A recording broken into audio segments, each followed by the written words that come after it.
میں آپ کے سامنے ایک عتبہ الرائی کی کہانی شیئر کرتا ہوں جو میں اکثر لوگوں کو بتاتا ہوں کہ یقین ہونا چاہیے دعا پہ۔ نہایت ہی نالجبل اسکالر اور متقی پرہیزگار، انہوں نے ارادہ کیا میں حج کی نیت کرتا ہوں اور حج کے لیے نکل جاتا ہوں۔ اس زمانے میں 6 مہینے لگتے تھے حج کے لیے جانے کے لیے، تو انہوں نے گھر والوں سے مشورہ کیا تو بیگم نے بولا کہ آپ گھر بار چھوڑ کے چلے جائیں گے، کیا معاملہ ہوگا؟ انہوں نے بولا میں نے 6 مہینے کا راشن جمع کیا ہوا ہے، آپ لوگ مجھے بتائیے، کوئی ایسا مسئلہ نہیں ہے، میں حج کے لیے نہیں جاتا ہوں۔ لیکن بیٹی جو تھی سمجھدار تھی، بیٹی نے بولا کہ نہیں والد صاحب آپ یہ فریضہ ادا کریں، زندگی ہے یا نہیں ہے اللہ سبحانہ و تعالیٰ ہمارے لیے انتظام کر دے گا۔ 6 مہینے گزر گئے، گھر کا راشن ختم ہونے لگا، بیٹی کو والدہ نے سنانا شروع کیا تو بیٹی نے جائے نماز بچھائی اور دعا کی اور دی کہ اللہ سبحانہ و تعالیٰ میں نے تجھ پر توکل کر کے اپنے والد صاحب کو حج کے لیے بھیجا تھا، اب تو انتظام کر۔ کرنا یہ ہوا کہ باہر سے بادشاہ کا قافلہ گزر رہا تھا، بادشاہ کو لگی پیاس، بادشاہ نے بولا کسی کے پاس پانی ہے تو کسی گھر سے مجھے پانی لے آئیے۔ اس بچی کو پتہ چل گیا تو اس نے اچھی طریقے سے برتن کو سجا کر کپڑا ڈال کر اس کو پانی بھجوایا۔ اللہ سبحانہ تعالیٰ نے اس پانی کے اندر خاص مٹھاس ڈال دی۔ اس پانی کو پیتے ہی بادشاہ نے سوال کیا یہ پانی کس کے گھر سے آیا ہے؟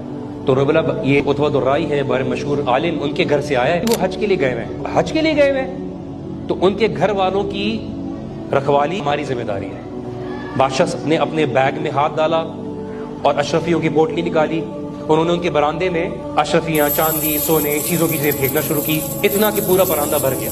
بچی نے رونا شروع کر دیا، ماں بولتی ہے تمہارا دماغ خراب ہو گیا ہے؟ تو اس بچی نے بولا اماں آپ سمجھی نہیں، ہم نے چھوٹا سا عمل کر کے دنیا کے بادشاہ کو راضی کیا تو اس نے کتنا نواز دیا، ہم زمین اور آسمان کے مالک کو راضی کر لیں گے وہ کیا کیا دینے کے لیے تیار ہوگا۔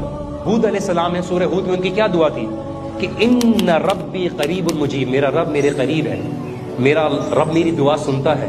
اور آپ کے ساتھ ایک مشکل وقت گزر رہا ہو اور آپ یہ بول رہے ہو کہ میں اس مشکل وقت سے کیوں گزر رہا ہوں، کیا میرے اللہ میری دعا نہیں سن رہا؟ کہ اللہ میری دعاؤں میری مشکلات کو نہیں دیکھ رہا؟ تو آپ کو کیا لگتا ہے اللہ سبحانہ و تعالیٰ آپ کی دعاؤں کو نہیں سن رہا؟ اللہ سن رہا ہے۔ اللہ سبحانہ و تعالیٰ آپ کو زندگی کے ایک لمحے سے گزارنا چاہتا ہے۔